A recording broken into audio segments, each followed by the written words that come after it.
একটা ছোট শহরে রাফি নামে এক ছেলে থাকত। ওর চোখে ছিল অনেক স্বপ্ন, কিন্তু পরীক্ষায় কখনো ভালো করতে পারত না। প্রতিবার রেজাল্ট বেরোলেই বন্ধুরা হাসত, এই রাফি আবার ফেল করল। শিক্ষকও বলতেন, তুমি আর একটু মনোযোগী হও রাফি। রাফির মন খারাপ হয়ে যেত, কিন্তু তার মা কখনো রাগ করতেন না, বরং মাথায় হাত বুলিয়ে বলতেন, তুমি পারবে রাফি, শুধু নিয়মিত পড়তে হবে, ধৈর্য ধরো। একদিন রাফি ঠিক করল, এবার আর না। সে সময় ভাগ করে পড়তে শুরু করল। সকালবেলা 30 মিনিট রিভিশন, বিকেলে অঙ্কের চর্চা, রাতে গল্পের বই পড়ে নিজের ভাষা উন্নত করত।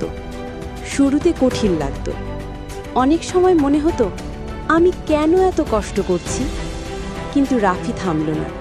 মা বলতেন, চেষ্টা করলে সব সম্ভব। অন্যরা কি বলছে সেটা নয়, তুমি কি করছো সেটাই আসল। শেষ পর্যন্ত পরীক্ষার দিন এলো। রাফি উত্তেজিত কিন্তু আত্মবিশ্বাসী ছিল।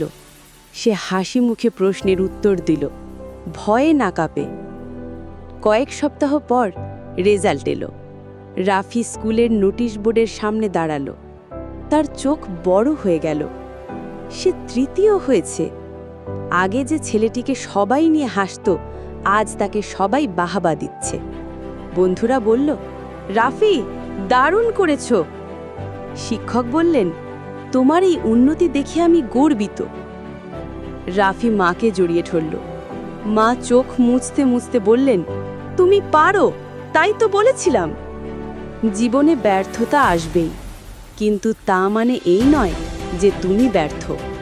যদি আত্মবিশ্বাস, ধৈর্য আর চেষ্টা থাকে, তবে একদিন সাফল্য তোমার হবেই।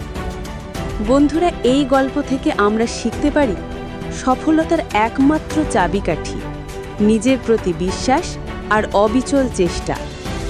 এই রকম আরও শিক্ষণীয় গল্প পেতে আমাদের চ্যানেলটিকে সাবস্ক্রাইব করে দিন। এই গল্পটি আপনার কেমন লেগেছে কমেন্টে বলে যাবেন।